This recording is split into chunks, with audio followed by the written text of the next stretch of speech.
Let the Kitsune guide you! In Season 4, Mercy will see her Caduceus staff healing per second increase from 45 to 55. Healing is no longer increased for allies under half health. Guardian Angel, we're changing the cooldown from 2.5 and back to the 1.5 seconds. Jump Crouch, aka Super Jump, which is something that a lot of Mercy specialists really enjoy about her kit.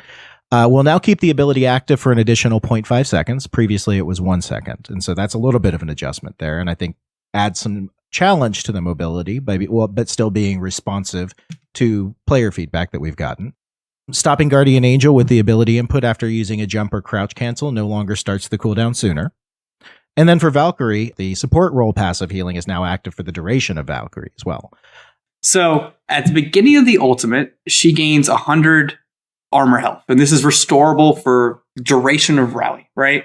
So she just gains this, she presses Q, it comes up, she has it. But no longer will she actually build up the gradual temporary health like all of her allies. So you have to think about that in terms of, you have this armor health and you're using Inspire to keep it active and up, right? The biggest change, or I guess in terms of size, is that her shield actually gets bigger during the assault. So it actually gets pretty wide. It's a pretty big thing for Brig, and its health pool goes from 300 to 750. So she now has a big old shield on the front of her. And during rally, so during the ultimate, that shield can stun. So it actually has, as wide as it is, you can actually use shield bash during the ultimate. So you can get one, I think maybe two at the end of it. You can actually apply a stun there with that ultimate. So she is pretty scary. And to make sure she's not too brutal in this, her movement speed has been decreased there while she's in the ult from the 30% increase down to 15%.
Ready?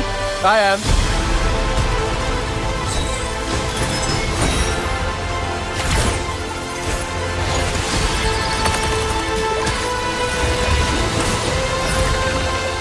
Look at us. We're amazing. A well-trained shot.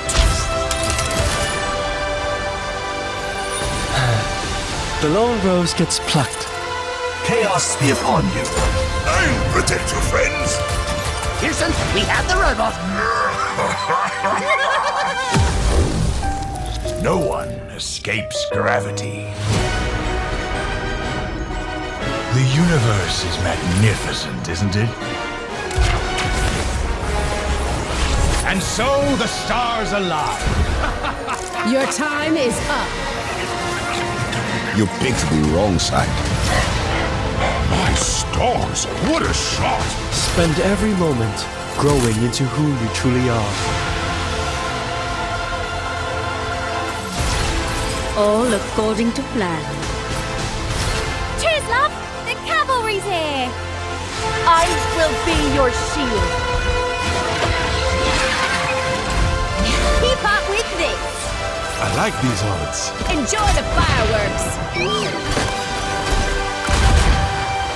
I saw what you could be. United by compassion. As long as we stick together, we will make A new possibility. for everyone.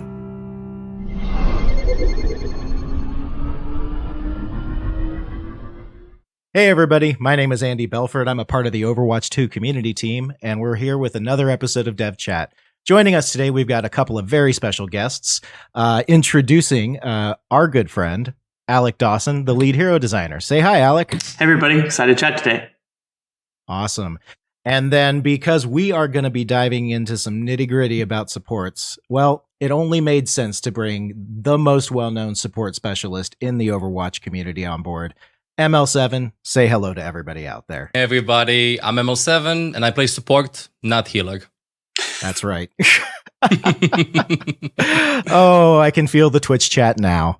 All right. So we've got a lot to talk about with Lifeweaver. We just made this announcement a couple of days ago. If you're out there on the YouTube, you should be seeing a lot of videos from content creators popping up about now. But before we get into that, Alec, how do you feel about talking a little bit about Season 3? Because I think from an overall community perspective, it feels like Season 3 was in a pretty solid state from a balance perspective. We've seen a lot of, really positive sentiment regarding some of the changes that we made with Sojourn, some of the balance adjustments that we've made, especially with the Wrecking Ball, like seeing him come out within the meta and being a dominant hero. So, how are you feeling about the way things are, and how's the team feeling about balance in Season 3? Yeah, it's a good question. The team's been feeling great. I think with Season 3, we saw a lot of variety, especially at the tank role in particular. Tons of variety there. A lot of Reinhardt, a lot of Wrecking Ball, as you mentioned. Even later on this season, we've seen some uptick in Zarya play and things of that nature. So a lot of variety overall. I think the game's been in a very healthy state from what we've been just seeing in terms of heroes can get picked. Going to Season 4, we're even dropping map pools. So we feel like that's even going to increase more variety on specific.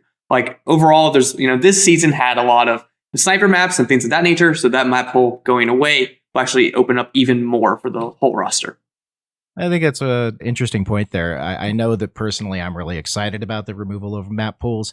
I know that a lot of players will be excited to get that more map variety, because for a lot of folks, maps are a big reason why they play Overwatch.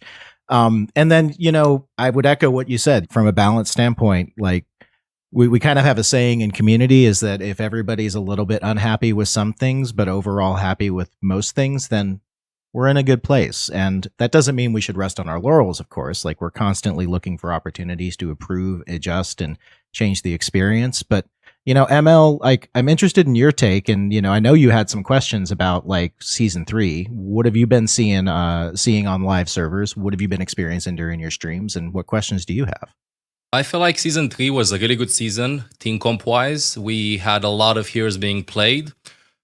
We've seen a lot of Reinhardt, a lot of Wrecking Ball, Ana, Zenyatta, Mercy, a huge diversity of heroes compared to Season 1 and 2, in my opinion. So the game is slowly but surely evolving into a really good state, gameplay-wise.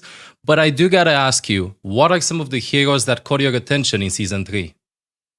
Yeah, I think some of the ones that definitely caught our attention, we made those adjustments early on to Wrecking Ball, right? I think that definitely caught our eye. The story of Wrecking Ball, there's a decline over time. Not too steep, but Wrecking Ball didn't fall off. But, there's a steady decline throughout the season. So it was interesting to see where that story ended up. And then who else rose with Wrecking Ball? We saw a lot of Brig play. We saw a lot of Zen play. We weren't really seeing those heroes be as much meta picks. And then late in the season, we've been seeing a lot more Mei, even in some pro games as well. And some of the pro-am stuff, we've been seeing Mei get played a lot. So we're keeping an eye and seeing where she ends up.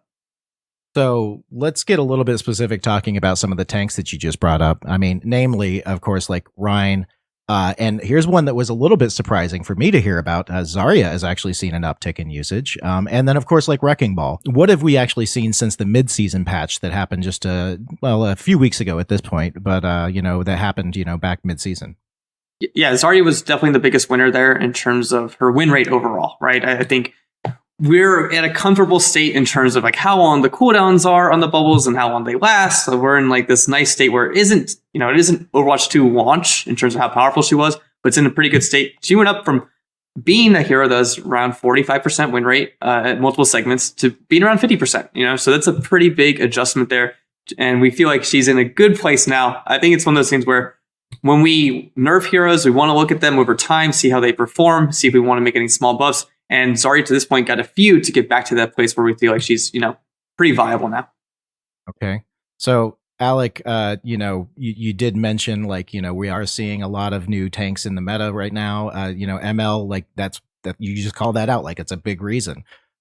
What are you seeing out there, and what has been like the impact on like the fun factor in the games that you've been in? I feel like right now, Overwatch has always had gameplay-wise, at least in top 500, you have always been having the issues in which you have players that would specialize in one hero, and then you could counter that hero pretty well.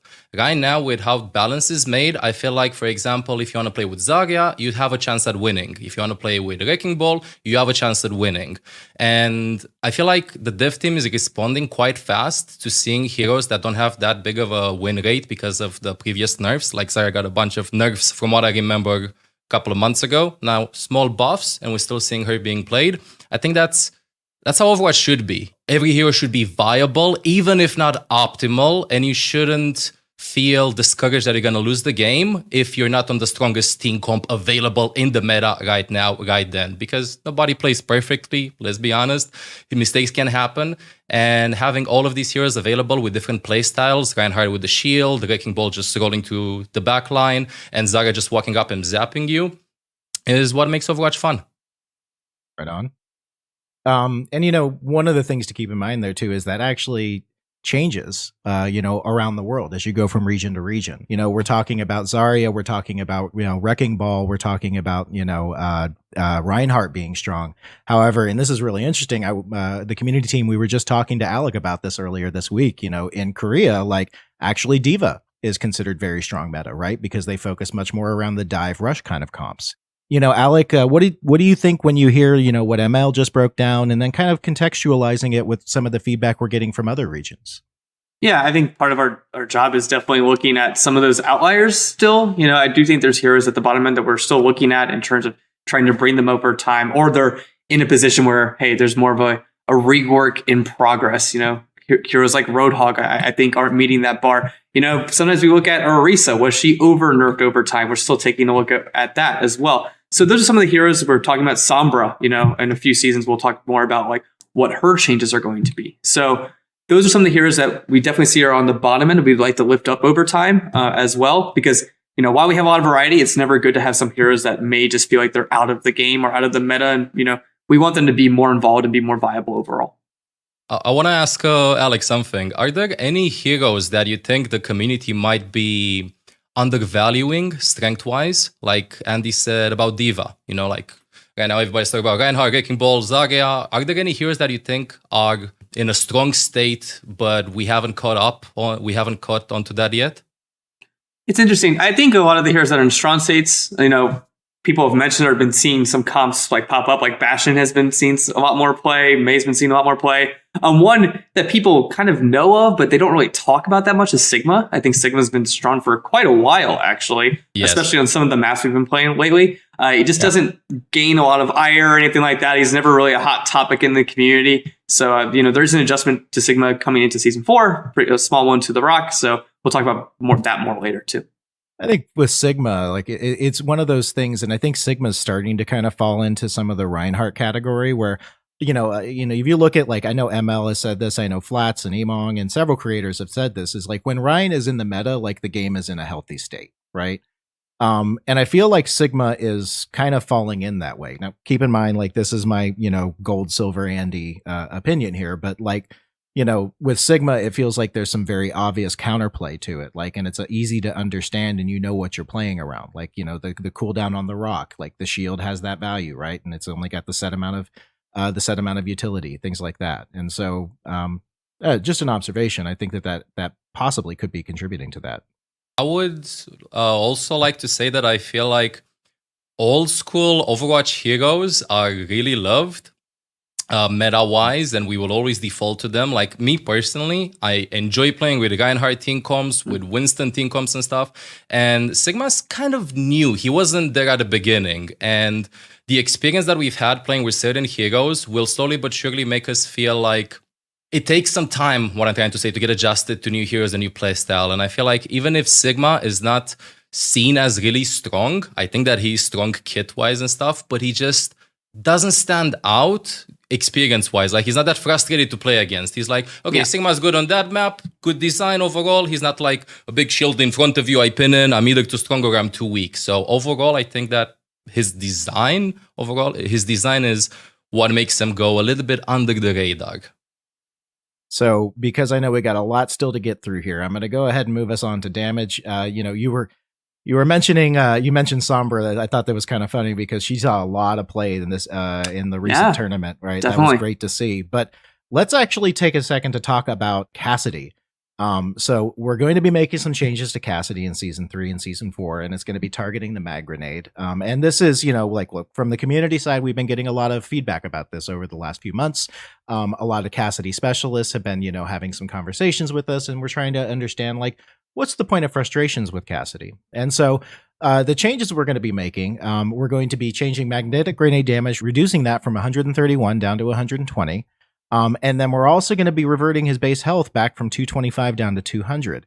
Alec, what's the goals here? What are we trying to accomplish? Yeah, I mean, a lot of times this is looking at, where's Cassie in the meta, and Cassie's by far and away the most popular damage hero. It's not even really close in terms of percentages from what we're seeing. And then some of those changes there are to, hey, first mag grenade, we get a lot of feedback about mag grenade in particular, and how frustrating it can maybe play. Going down to 120, hit some of those breakpoints, on a 200 HP character. Also, with the HP decrease, we're sort of looking overall at Cassie and whether he should be framed as this mid-range hero or maybe a little bit more long-range. So actually, down the line, we have some further changes for Magnetic Grenade Plan that we're still working on, and that might become more of a long-range ability too. So we're looking at his kit holistically, trying to figure out exactly where he's going to end up. But putting that HP back, because he did get that gun in terms of the gun buff from last season. That's been doing a lot of work for him too. So we're reducing a few things. Hopefully not as whenever Cassie is good, he instantly kind of becomes one of the most popular characters in the game, and that's been true basically all of season 3.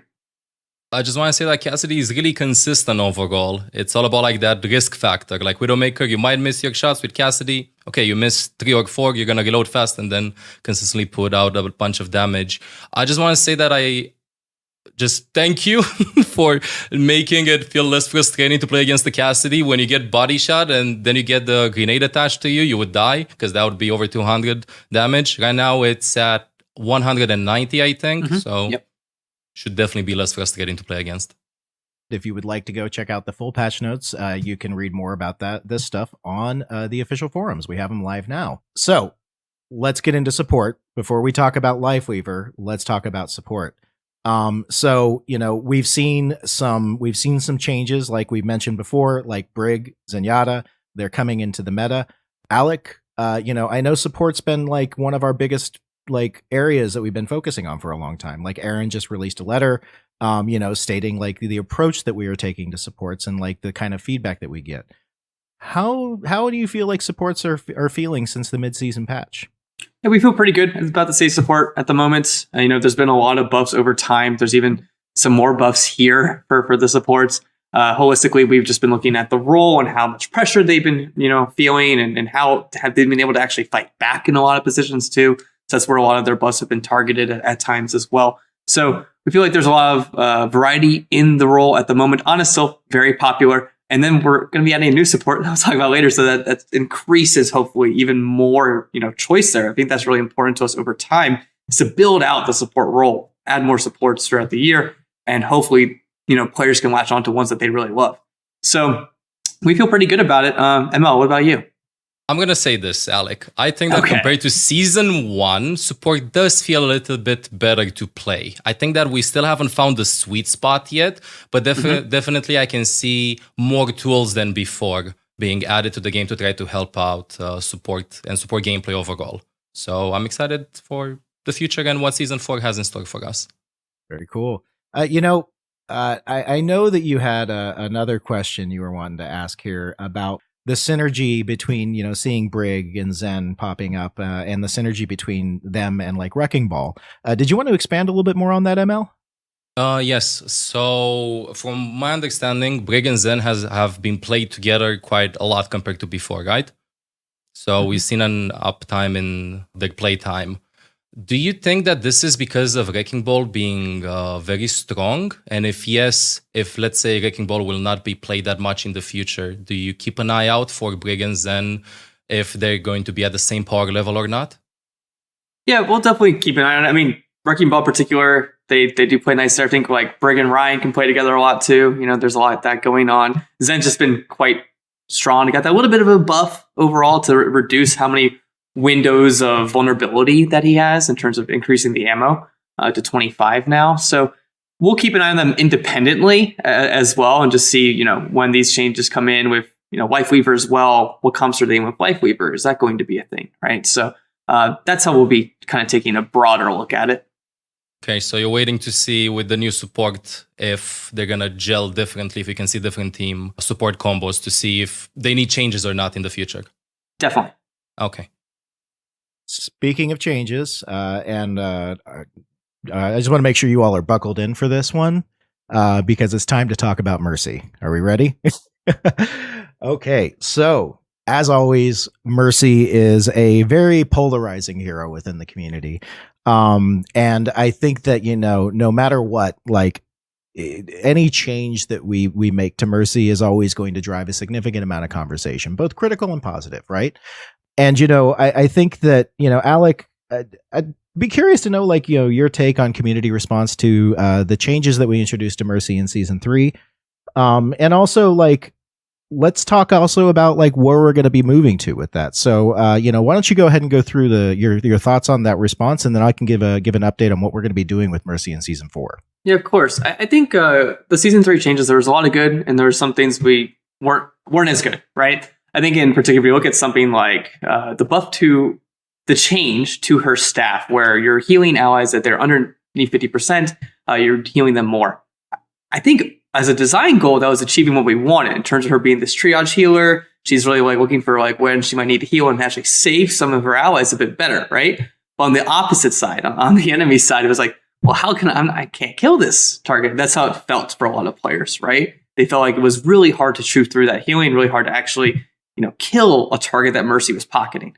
So we are going to be reverting that entirely, going back to 55 as a standard, no longer getting that bonus. But then some other things we really enjoyed, like her sympathetic recovery passive, where as Mercy heals her allies, she heals as well. We really like that one. We're going to keep that. So there's a number of things going into Season 4 that we're keeping, a number of things that we're looking back on that, hey, this isn't entirely what we wanted to get out of it. And there was a good goal there. May not have gotten there 100%. I think another thing is her Guardian Angel changes, right? Now we're looking at it. So it broke some of her synergies that she had in her kit. Say you fly to an ally to res them. There was definitely some moments there where, hey, Mercy could kind of be sitting really vulnerable. Now, if you do that, the cooldown's going down, so you'll be able to get out. But if you're opting into using her crouch cancel or the space bar to actually get that extra mobility, you're going to extend your cooldown. So giving her a bit more optionality there than what we have currently. All right. So speaking of those changes and kind of like going back on some of the things that we implemented before, in Season 4, Mercy will see her Caduceus staff healing per second increase from 45 to 55. Healing is no longer increased for allies under half health. Guardian Angel, we're changing the cooldown from 2.5 and back to the 1.5 seconds. Jump crouch, aka super jump, which is something that a lot of Mercy specialists like really enjoy about her kit. We'll now keep the ability active for an additional 0.5 seconds. Previously, it was 1 second. And so that's a little bit of an adjustment there. And I think adds some challenge to the mobility, but still being responsive to player feedback that we've gotten. Stopping Guardian Angel with the ability input after using a jump or crouch cancel no longer starts the cooldown sooner. And then for Valkyrie, the support role passive healing is now active for the duration of Valkyrie as well. So Alec, why did we make these changes specifically? Yeah, a lot of this is, based on just how Mercy's been playing season 3, or the feedback from the community, looking at how players are feeling as Mercy, or how are they feeling playing against Mercy. And these are some things where, hey, the Valkyrie change that we made, we wanted to kick that back in, let players, they don't always have to be healing to get, healing allies to actually get that kicked in. They can go around and fly as Mercy and try to use their guns sometimes. I know players really do enjoy trying to do things of that nature too. So a lot of this is tiny adjustments over time and getting a lot of feedback from the community to see what's feeling best. And hopefully this state of Mercy will feel really good. Awesome. I feel like with Mercy, I play Mercy from time to time, not too much. But whenever I play Mercy, considering how many iterations she had, she requires a lot of muscle memory. I like the fact that you're bringing back the Guardian Angel at 1.5 seconds compared to 2.5 seconds. And I want to ask you this. Is this the iteration that you think you'll be satisfied with going on into the future? And if yes, and if this is going to become, if she's going to become meta, will we just see number adjustments, or can we expect more changes to her mobility in case she's really strong? Yeah, I think changing her mobility is something we're really sensitive to, right? And if anything, we've been doing it maybe too much at this point in time. So we hope that this change in particular will let it settle for a little while, see how this goes. Maybe look if there's any other changes that need to be made. Maybe look at the rest of her kit, then target her mobility initially. Because, as you said, that muscle memory is really important. Players have been building that for a long time. And hopefully this one we can settle on and then see how the rest of everything else plays out. So coming in Season 4, we also have some changes for Moira. Fade can now be activated during Coalescence. Coalescence bonus movement speed has been reduced from 50 to 40%, and Biotic Grasp lingering heal duration has been increased from 2 to 3 seconds. Alec, give us a little bit of insight as to the design goals here. Yeah, so one of those goals we've been having for Moira for a while is, increase her playmaking ability. We still in the background are maybe looking at where her utility is. Does anything need to be added? But we played with this change in particular. You could fade during Coalescence, and it's just a lot of fun, a lot of highlights there for Moira. She feels really powerful during the ultimate, even more than she did before. So this change in particular, is part of that playmaking ability. When she activates her ult, she can, jump into the back line and things of that nature. So it's pretty cool. Moira has been, I think, through a lot of evaluation, even, back in the beta phase, right? And ML7, you probably remember, the Moira, the Biotic Orb buff that we made to try and add some utility to it. Did you have some thoughts on this? Yeah, the enfeebling orb. Exactly. I personally loved it, but DPSs and tanks didn't. I've always been a fan of Moira. I love playing Moira. The only thing with Moira I feel like is the fact that apart utility-wise, she only brings healing and damage. And we see that in Season 4, she gets a small healing buff that the lingering effect increases from 2 to 3 seconds.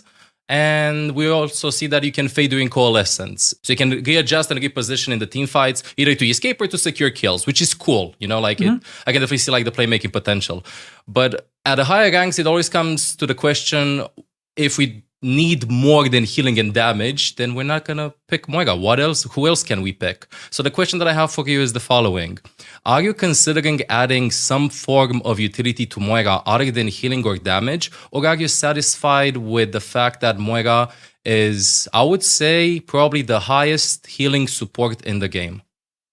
It's still something we're looking at, but I wouldn't say it's, top of the list in terms of what our game needs right now, in terms of what the cast may need, and in terms of those reworks or who might need the most attention. Moira, we want her to be that comfort pick. We don't want to mess up her flow too much. We really want her to be this place where, hey, if you feel like you need damage or you need more healing, she has some of those raw numbers, especially at some of the lower ranks, right? So we want to make sure we don't mess with her flow. She stays in sort of that role that she is providing for a lot of players. But we have tried some things. We have tried some things, added some utility, some of the orbs, and seeing what's happened. Nothing is stuck just yet. So we're still working on that in the background. Could you give us one example? I know I'm reaching out. Gosh. Not the one that almost made it through if there's one. Just one idea. Okay, I'll give you one that's not happening. But we definitely played a fun where as you launch the orb, it would actually reveal any targets it was hitting. But the problem was like it was so many, and it felt like it wasn't really natural to Moira and who she is and what her kit actually is about. So that's not going to happen. But we've been messing up a bunch of them. We'll keep messing around. There's a lot of stuff. I think, even some ones in the future they may see in events. Like we've been trying things, but nothing to announce. When you're looking at other utility you can add to Moira, do you look only at the orb or at the Fate and Coalescence as well? Yeah, I think orb is one of those places where we just believe that there is room for that in particular. But at the same time, we don't want to break that flow.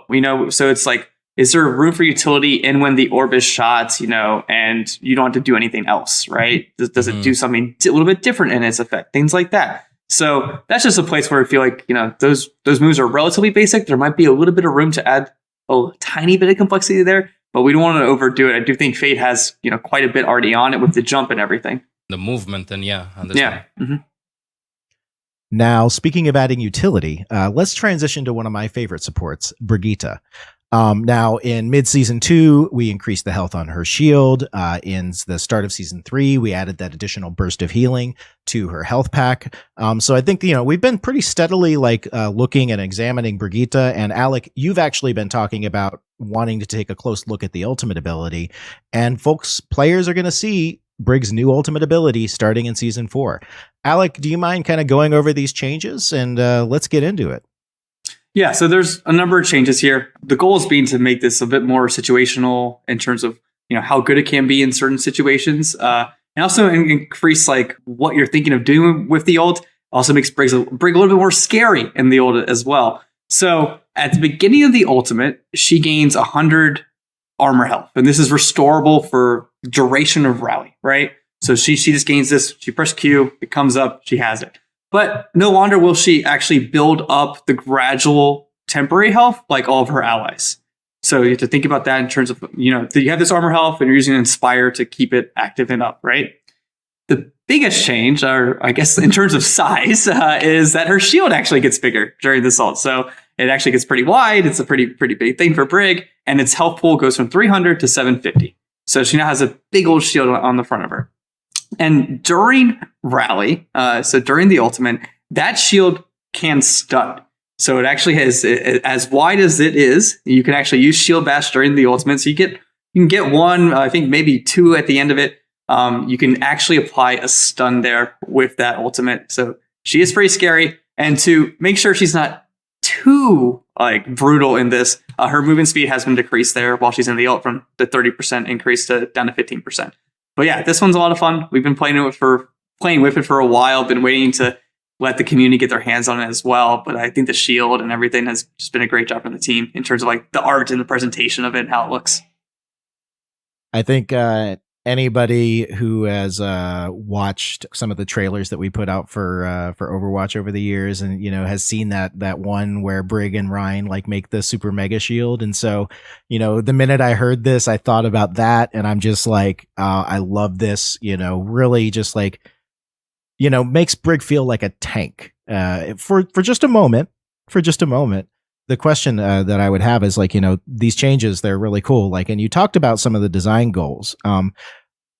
We know that this change, might be a little polarizing for some people. What are your feelings there on that? And how are we going to keep monitoring that and adjusting? Yeah, I mean, we'll keep a pulse on whether this feels overwhelming or not in terms of being on the enemy side and how that feels. Our intention there is to make Brig feel like she's much more impactful during her ult and actually have a lot more decision making within that, adding some layers to the ultimate itself. So those are two things we're going to be mostly monitoring. Is Brig terrorizing everyone in terms of running around and stunning the whole enemy team? That doesn't happen that often unless she's comboing with certain abilities too. So I think it's one of the things that we don't want to introduce, and then Brig suddenly is just the meta pick immediately, especially when we're, introducing a brand new support hero to the lineup as well. We want to make sure this is something that's really great for Brig, but also not too overwhelming on the other side. I have a lot of questions. Yeah, let's a hear lot of 'em. questions. Yeah, because I'm a bit scared about raid boss Brig again. Played a bunch of Overwatch 1, and she took control over the meta for a very long time. Mhm. But here are my questions. So first things first. How did you come up with the increase in the shield size? Yeah, I think that it's actually a change the team's been playing around with for a while. This is before I was on the team, but there's a change that the team's been keeping in the back of their mind, something that we knew we wanted to look at. It didn't get into the initial Overwatch 2 changes. We didn't have necessarily the exact design we wanted at that point in time, but we tried a number of things, and the shield getting bigger was one of those things we've been trying. There was actually an iteration where the shield was invulnerable during the ultimate. That proved, I don't think it had the stun at that point, but that proved to be a little bit too much. And you kind of just like sat there with the shield and enemies were shooting. They're like, wait, what's going on here? You know? So Brig kind of like takes the role of a tank during her ultimate. That's the intention. A little bit, yeah. You know, say if you have the sense where like, you know, Reaper's going to come down, you can maybe pop this right before, stun the Reaper, like right before he ults or in his ult, and, you know, sort of make some of those types of plays. Were there any other ideas thrown around? And if yes, why were they scrapped for this one? Yeah, I think the Invul shield one was one of the ones I distinctly remember. There was a number of other iterations, but that was the one I think we tried with the most and tried to get most gameplay sense out of. But it proved to just not be something that was intuitive to the enemies.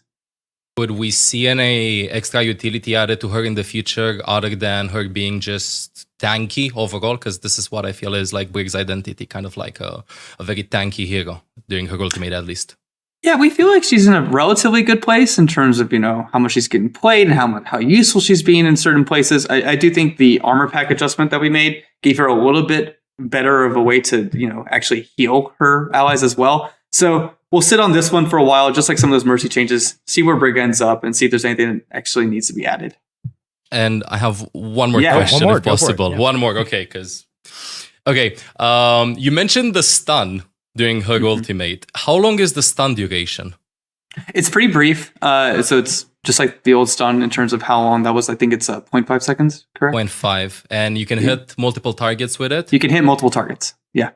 Oof, okay. So, I mean, it sounds really fun for the perspective of the Brig player, but I'm curious what the enemy team will feel like. But you assured us that you're going to keep a close eye on Brig and how strong she is or she isn't. And hopefully if she becomes like a very strong pick, things will get adjusted quite quickly.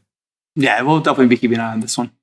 You know, it's interesting too, because like, you know, we're talking about like adding new utility to heroes, right? And we're going to be talking about Lifeweaver in just a few moments, but one thing I'm noticing, like with this change and with Lifeweaver's ultimate ability, like we're actually giving supports more ability to kind of take up space on the map, right? And to offer zone control.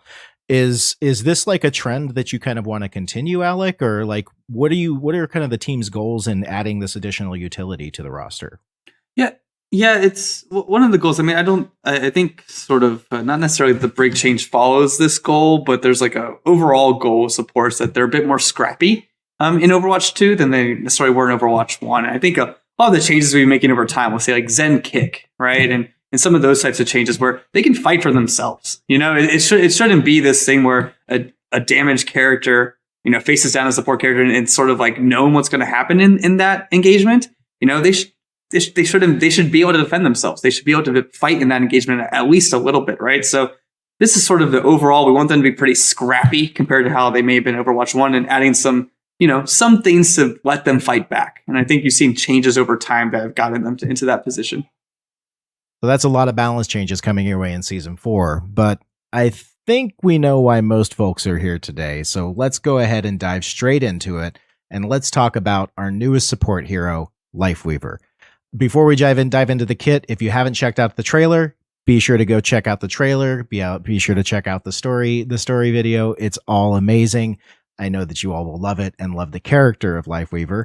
But Alec, let's get into the nitty-gritty about hero design and balance, and also have a little talk about some meta impact there. So to kick things off, would you like to go over the Lifeweaver's abilities in his kit? Yeah, I'll review the kit for those of you who haven't seen it yet. So starting off, Lifeweaver's primary fire is Healing Blossom. You know, you hold it to charge, actually, this flower in his hand, and then you release it, has homing and soft targeting, so it will actually home into your ally, healing them. Just like Mercy, Lifeweaver actually does have a weapon swap as well, though. So he can deal some damage. He has his Thorn Volley on the weapon swap. It's a little unruly, but can deal some damage there. Now, moving on to his abilities. Our first ability here is Rejuvenating Dash. You can dash in any direction. It's on relatively low cooldown and heal yourself. Gives Lifeweaver a little bit of mobility there. And then we have, on the secondary fire, Pedal Platform. So Pedal Platform is Lifeweaver actually throws out this seed and it creates a platform in the world, right? And as someone steps on it, they get lifted up. So you can use this on allies to lift, say, a Widowmaker up to get a nice little vantage point. You can use it on enemies, say, stopping an ult like Orisa or something like that, or use it for yourself. That's actually one of the biggest use cases of Lifeweaver. Throw it on the Pedal Platform and give himself a nice vantage point to heal his allies from. Our next ability is definitely one of the most eye-opening abilities that Lifeweaver has is Life Grip. So you actually pull an ally to you, to your location. So you envelop them in invulnerability state, and then they actually get brought towards you. It's on a pretty long cooldown. It's 20 seconds. But this can save a lot of your allies if they're low health and in a bad situation. Say your Genji went in and he doesn't have any of his cooldowns left. It's like, all right, get back over here, right? Your Reinhardt charges in. Might have missed. Get back over here. So things of that nature are really great. And this ability in particular has a lot of playmaking ability just tied up in it. You can combine it with some ultimates to do some crazy stuff too. So a lot to talk about there. Next up, Tree of Life is the ultimate. Lifeweaver builds this tree in the world. And on the initial build, it actually does a pulse of healing. And then every second, another pulse of healing. So it's just safe space that your team can actually rally around and they can get constant healing from. It can be destroyed by enemies, though, and it has 1,000 health. Just like Pedal Platform, these things can be destroyed. Pedal Platform has 400 health. The Tree of Life has 1,000 health. And then, last but not least, there's a passive on Lifeweaver as well called Parting Gift. So when he dies, he leaves this flower in the world, and enemies or allies can pick it up. So allies can pick it up for health, and enemies can also pick it up for health, but allies do get more. So that's Lifeweaver's kit. I'm really excited to talk about this here. It's one of my favorite heroes we've released so far, and excited about any questions you may have about him. I think what I'm going to do right now is I'm going to actually turn this over to the expert. ML7, you are a support legend in the Overwatch community. So we know the questions that you are going to have are going to be exactly some of the ones that many of our support specialists are going to have. So let's get into the details. Get granular, get nitty gritty. What kind of questions do you know that high rank support players will have? I'm gonna dive right into it, Andy. I'm super excited about Lifeweaver being added to the support roster because I think that his kit will cover one of the main weaknesses that a lot of heroes in Overwatch have, which is the lack of mobility. I've always classified supports as escapists and survivalists. What I mean with this, escapists are heroes that have a way of running away from team fights, but usually the ways of them running away from team fights are just for themselves. I'm looking at Kiriko's Swift Step or Moira's Fade. And also you have what I call survivalists, as in if you want to take the fight against them, they're kind of forced to take the fight. So heroes such as Ana or Zenyatta, they lack mobility. So I think that Lifeweaver will bring a lot of utility into the support roster, same as similar to Lucio's Speed Boost, because he gives you the possibility of repositioning teammates in fights, especially with his pull and also with his flower that he lifts his allies up. Now, I got a question for you, Alec, about Lifeweaver. Introducing a new hero always brings a big shift into the meta. Do you think this will be the case with him as well? I think when we introduce a new hero, yes, they always shake up the meta in some way. I think in particular for Lifeweaver, there's multiple tools that we could see really shaking it up. And that it could be Pedal Platform, it could be Life Grip. I think having those both on one support is definitely going to bring some change. Just some of the stuff we've been seeing, some of the compositions and some of the plays you can make. We're excited to see what players at a really high level actually do with all of his tools too. Do you think that he has a very high skill ceiling to master him? It's interesting because actually part of our design intention when we were developing Lifeweaver was to have a support that actually didn't require a lot of aim skill. So his primary healing, for example, has homing, you have that charge up, it has a good amount of range, so you don't really have to be super amazing at aiming to actually play Lifeweaver. What it does take is a lot of team coordination. There's a lot going on. Your teammates might need to be aware of where the platform is when you're going to use Life Grip effectively. So there's a lot of game sense here with Lifeweaver, but I wouldn't necessarily say that there's like a ton of actually mechanical skill because you have that homing healing. And that's one of the things we really wanted to focus in on at the beginning of his development. You kind of like are focusing on him in the battlefield with like setting up your allies rather than just getting ready to carry your team, I guess, to just to raw damage. That's the philosophy behind him. A lot of it. I still think, Lifeweaver, you still have to like fight for yourself. Sometimes you switch to switch to Thorn Volley and can defend yourself in some situations, and knowing exactly, where to throw the platform to is important. But our focus was making another support that was easy to heal on in terms of the aim skill necessary. And could you describe his playstyle? As in, is this something that we've seen in the support roster so far, or is this something completely unique? I think these abilities are definitely completely unique in terms of what we've seen in the support roster. I look at sort of Lifeweaver as having very high healing output. So, in terms of who you may pair alongside Lifeweaver, not a ton of burst healing. You have to be prepared for those situations. If you aren't prepared for those situations, his healing isn't as strong, right? But I think the two things we talk about, like being able to control space and put your allies in different positions. He can really warp how the fight is approached and how your allies approach it and how aggressive your allies can be. I think some of the examples we talked about, so it's like Reinhardt or Genji or, some of those flankers that may go in and they can be a bit more aggressive, maybe a little reckless because they know Lifeweaver is protecting them as well, in some of those battles. Yeah, it's an interesting point you bring up about having to be a little bit more prepared for healing. And I think, as players are kind of trying to draw some comparisons, and I know ML wants to get into this a little bit later on, but like I personally, when I played him in some of our internal play tests, the way that I thought about and approached it was almost kind of like the Kuriko Fudas, right? Where it's like, or even like for me going way back as like a WoW player, right? It's the idea of pre-healing, right? Of anticipating the damage that's going to come to your tank, your damage, whoever's getting targeted, right? And having the game sense to know when it's appropriate that you should actually be pre-healing and anticipating that. So speaking of internal play tests, ML, I do remember you have a question actually about some of our internal play tests. Do you think that Lifeweaver will be as polarizing in the game as Kiriko was team comp-wise? Do you think that he has the possibility of defining the next meta?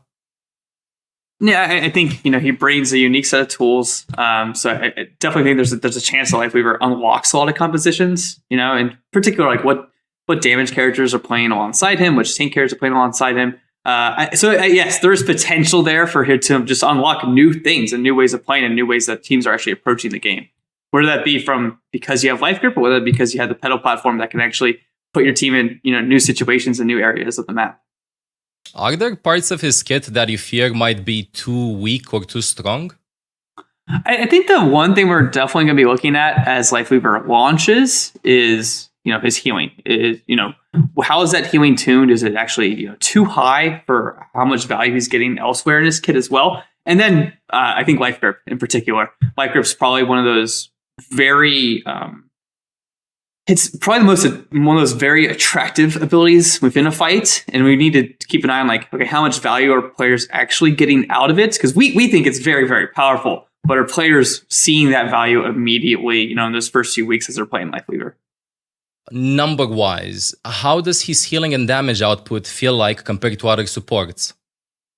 Yeah, so his healing per second falls a tiny bit below Mercy. But you do have that range, you do have the homing, you do have all of that, so it does feel really good. You can be a very high healing output support on Lifeweaver, and the damage is pretty high. It's about like 110 DPS on his Thorn Volley, so that can be pretty high. It's one of those skills we see in playtests in particular. As players get used to Lifeweaver, they're using that a little bit more, swapping weapons a little bit more in terms of their, going back and forth.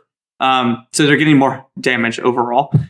But the weapon itself, as I said earlier, is like unruly. It's not necessarily, it does have a significant amount of spread, right? So you have to really kind of learn how that feels.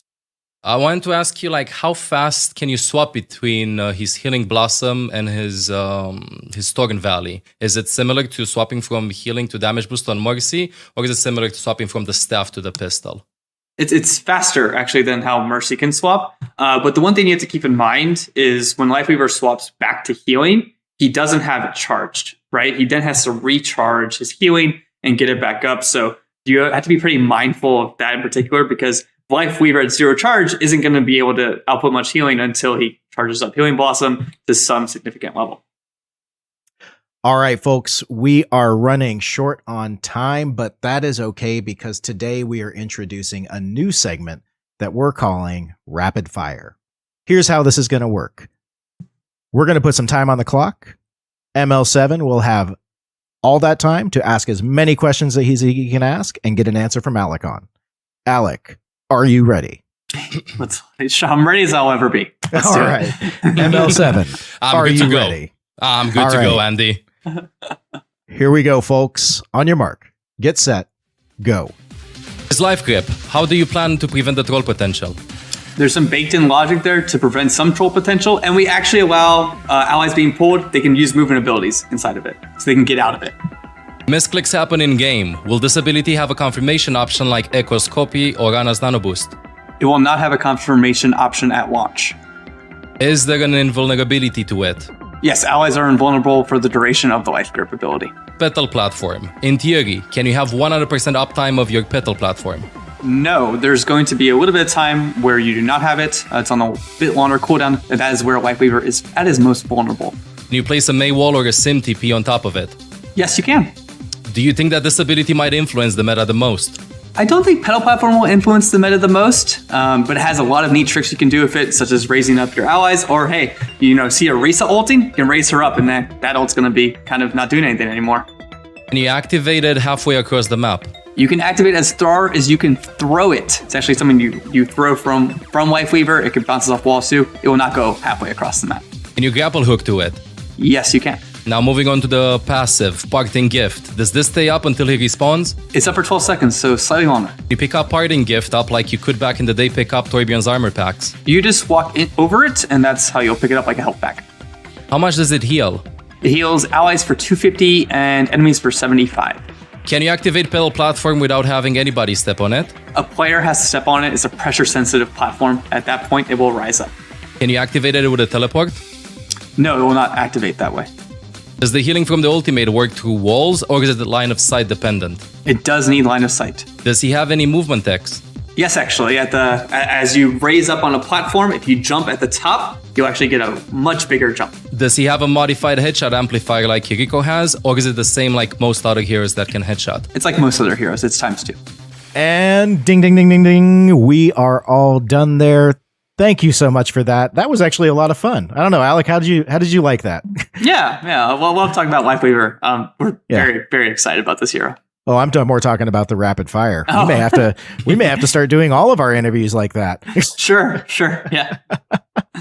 Well, let's talk about let's wrap things up, folks. There is, like we said earlier, there's a lot of changes coming your way in season 4, from hero balance to competitive updates to quality of life changes. Everything aimed at making Overwatch 2 the most fun and most exciting and the best experience possible for all of you. So for all the details, again, please be sure to check out the season 4 patch notes. Those are live on the official forums right now. Before we get out of here, though, ML, would love to get your perspective on Lifeweaver now that we've had a chance to ask all these questions. I really want to know, from your perspective, what is the impact that Lifeweaver is going to have on just overall game balance, and how may he shift the meta? I think that Lifeweaver opens up a lot of possibilities that weren't possible before, because a lot of heroes lacked mobility, and he covers that weakness very well. Now, initially, I suspect that he will not be... it will take some time to master his kit, is what I'm trying to say. He seems like a very complex hero, so the more hours we're going to have on him, the more we're going to understand how strong he is. Team comp-wise, I feel like initially people are going to play with him in such a way that you want to pull allies that are getting dived, But with time, we might see this evolve into trying to speculate that extra mobility that he can offer to his allies by just stacking heroes that he can play with that have a lot of mobility themselves, such as Winston, Reaper, maybe even Genji. Interesting. Alec, your take on what ML just said? Yeah, I mean, that all sounds exciting. I think it's one of those things where, once we unleash a hero onto the entire player base, we just are delighted when we see what they come up with too, that we may not have seen in our initial playtest, right? So we're excited to see how Lifeweaver shakes everything up and to see the creative compositions that players build around him. Very cool. So obviously, like, we don't want you to be like making your meta predictions or your like hero balance tiering, Alec. that's kind of like not what we do. Like, we don't determine that stuff. We let the community talk to us about it, right? But from a design perspective, though, and you as the leader of the hero design team, like, I'm really curious to know, what are you hoping to learn with season 4? Yeah, I think with season 4, we're really looking at, how when a new support comes out, like, what do players do initially with that hero? It's been since launch, we haven't had a new support yet. It was Kariko, and now we have Lifeweaver, and just seeing how players adapt to the support that really they need to be aware of, right? I think the platform in particular is something where it's like, Lifeweaver is going to throw it out for you. Are you ready for it? Do you know how to like actually play with this thing? Do you know how to play around Lifeweaver? So I think those are some of the things I'm most excited to see players answer that question. I'm most excited to see like how they're adapting to Life Grip, and whether that's something they're in the back of their head, they're like, oh, I can do this. I can go in with Reinhardt because I know Lifeweaver is going to protect me. Yeah. I'm excited to see how they really adapt there. And that is something that's, this year in particular, there's so many tools available in his kit that, it's going to be really interesting. That's actually super interesting, Alec. I know me personally, I'm super excited to see when the Overwatch League pros get their hand on Lifeweaver. I think he's going to open up so many different comps. I think it's going to be really exciting and interesting to see folks with that kind of like high of a skill ceiling get their hands on him. So, well, I just wanted to take this moment and say thank you to all of you for watching with us. We really appreciate you. We hope you enjoyed this content. Also, take this moment here to say thank you to Mr. ML7. Thank you, ML, for joining us today. Would you like to tell the folks at home where they can find you on the interwebs? Thank you for having me on, Andy. This has been a lot of fun. If you want to check my content out, then you can just find me at ML7 Support on my social media. Very cool. Alec, speaking of social media, we know that you've got a very active presence on Twitter, talking to players, answering questions, and even occasionally hosting a Q&A. Where can folks find you online? Yeah, it's GW_Alec. And, send me some questions if you have them, and I'll do my best to answer them. And for all of you watching at home, whether you're watching on Twitch, where we ask you to please follow us and turn on your notifications, or if you're watching us on YouTube, where, hey, like, subscribe, please comment in the video below. Let us know how you like this content. But until next time, my name is Andy Belford, and this has been Dev Chat.